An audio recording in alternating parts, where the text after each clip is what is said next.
Now, we know, of course, the borders were closed off during the pandemic. It was an unusual situation, unprecedented, really.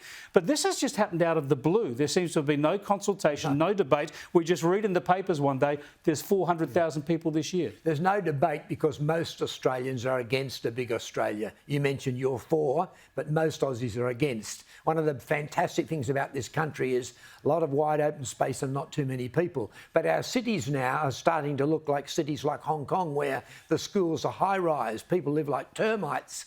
And the old day of having a backyard that the kids could have a cubby house in, that's going forever. Yeah, this is the issue, is the changing nature of our cities. What needs to change if we're going to accommodate these sorts of populations? Do we need to change our planning laws, or do we need to build new cities? Do we need to decentralise? We need more people living in regional towns? The problem with decentralising, there's not that many jobs in the country towns, where everyone says go and live in a country town, but there are no jobs. No, what we should do is have a plan on population, and we shouldn't have such huge amounts. One of the terrible things that happen at the moment is the high rents for poor people, and of course rent is part of the CPI, and so that's causing the inflation. And when you bring enormous numbers of people coming in, that's obviously going to put up the price of housing and the price of rents. Well, this is, I think, one of the real issues here, because the government, federally and the state governments, are having to deal with this housing crisis. As you say, it's hard for people to get into the market, but people who don't own a home, who are renting, are really getting hit at the moment. Now, this is going to can only increase that pressure.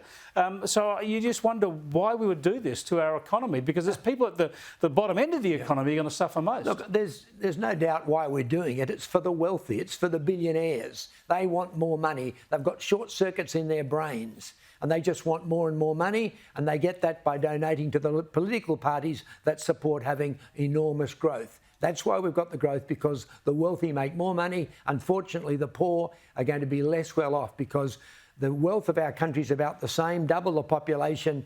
Everyone except the wealthy are worth half as much. Yeah, the real road to wealth is improved productivity. So this is that's hard work. Yeah, exactly. This is the easy way to get economic growth. Just bring more people in, right? And that's exactly what's happening. Yes, to get people to produce more, which is what bosses should be doing, so their company is more productive. But it's so much easier just to have 400,000 people coming in. That's going to give growth. It's false growth.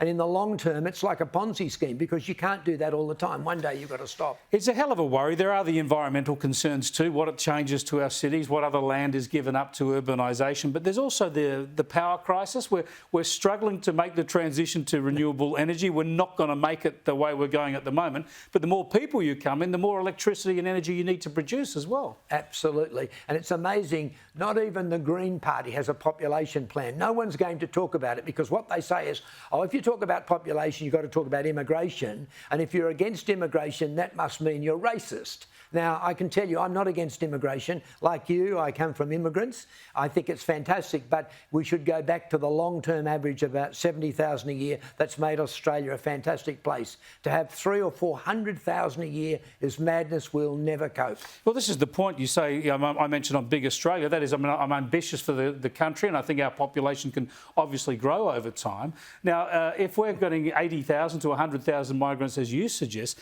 our population's still going to grow by that and more, of course, with our natural population expanding anyway. It's a matter of how you manage this and the time frame over which you do it. And I'm just wondering how far out of kilter we are at the moment to have 700,000 or more in 2 years, because simply put, we have not done this before.